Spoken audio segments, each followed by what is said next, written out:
Hey guys, so today I am doing a book-to-movie comparison of The Perks of Being a Wallflower by Stephen Chbosky. Now obviously this book has gotten a lot of attention recently, and it's also part of the reason why I finally decided to pick it up, so I figured I'd share my thoughts with you, see what you guys think. I actually saw the movie first, but I'm going to start with the book, because it is a book-to-movie comparison after all. The book is basically a coming-of-age story about a 15-year-old boy named Charlie, and he is starting his freshman year of high school. And the book is written in letter format, Dear Friend, and you are supposed to be the friend. And it takes place in 1991 and 1992, so it's definitely a bit ago. Actually, I was born in 1992, so yeah, like 20 years ago.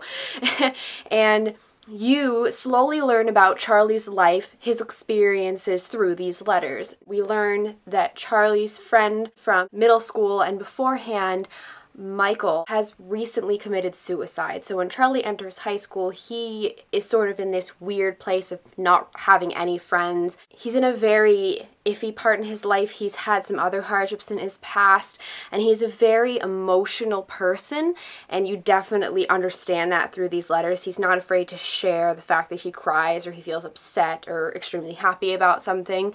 He is definitely a very frank individual.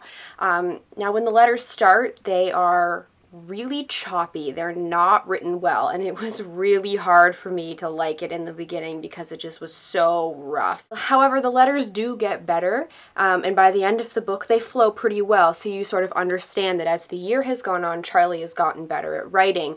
Part of this is because his English teacher, Bill, gives him side reading to do, and then he writes papers about them. So you sort of guess that by writing these papers for his teacher and sort of reading new books and expanding his literature that he becomes a better writer, which is totally believable, and thank God, because I don't think I could have stood that writing the entire time. Charlie befriends two seniors, Sam and Patrick, who are stepbrother and stepsister, and so he is introduced to this whole new side of life through these two. You know, the parties, some drugs, and other hardships in life. It's just a very frank book about someone's experience in high school.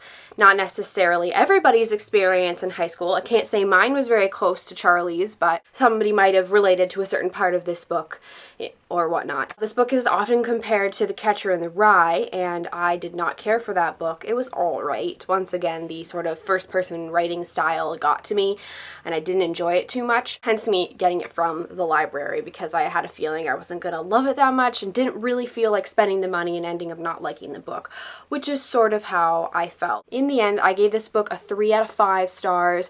It was alright. There was definitely some well-written, some interesting parts, but it just didn't connect with me the way it's connected with a lot of other people. Now, for the movie. The movie came out in September of last year, so September 2012, and it stars Logan Lerman as Charlie, the ever-wonderful Emma Watson as Sam, and Ezra Miller as Patrick. As I said before, I saw the movie first, so I was already familiar with the storyline and sort of grew to like those characters as they were portrayed by those actors.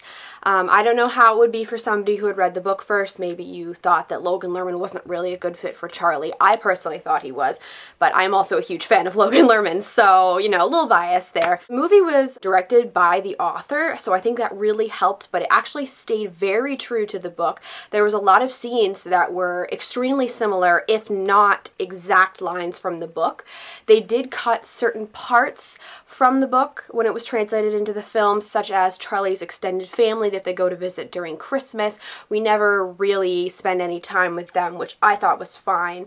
I mean, there was other ways to integrate what had happened in those scenes into the movie and sort of discuss them in other mediums throughout, you know, stick them in little parts here or there, so that worked for me. I just found the movie to be more accessible, more enjoyable.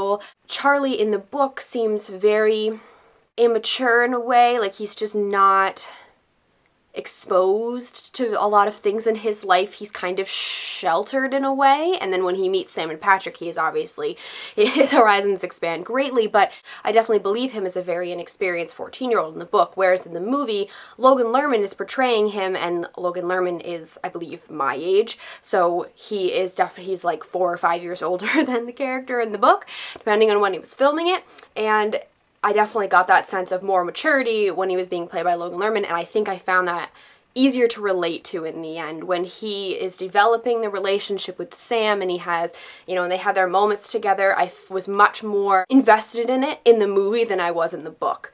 I have never seen Rocky Horror Picture Show, and so that whole part in the book and in the movie just kind of was like, all right, this is a strange cultural thing that some people are into. I know it's a very cultish thing to watch that movie and go to reenactments and dress up like the characters, but it's just not something I've ever really been exposed to.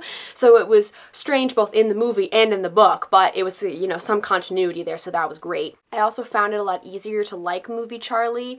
He does voice over certain parts, and you can get that inner monologue that is constant throughout the book, but I just found that the way the story was told and the actors who play these characters were just more likable and relatable in the movie. Charlie has some issues that he has to deal with both at the end of the book and the end of the movie, and it's actually dealt with very quickly in both. I was getting towards the end of the book and I was wondering if that was even in the book or if they'd added it into the movie, but it all took place in about 5 pages, so it was just very rushed, it felt almost. In the movie it was a bit more drawn out and I believed it a bit more. I actually did feel really sorry for Charlie and upset on his behalf, but in the book, it just seemed like it was over and done with in 10 seconds. I'm not a movie reviewer, but I do rate movies occasionally, and so I decided to give The Perks of Being a Wallflower 4.5 out of 5 stars. Definitely enjoyed the movie more. I'm sure there are plenty of folks who enjoyed the book, but I just found the movie to be more relatable to me. I just liked how the characters were portrayed a little bit better. I liked how Charlie was a bit more mature in the movie than he was in the book, and I just found it easier to relate to him, and I think that Stephen Chbosky did a really good job adapting his book for the screen. So yeah, tell me what you guys think. How many of you liked the book better than the movie? Was there certain parts that you wish they had included in the movie that were in the book? Maybe some things that you think were pointless in the movie and shouldn't have been included? Let me know in the comments below. And thank you guys very much for watching, and I'll see you later.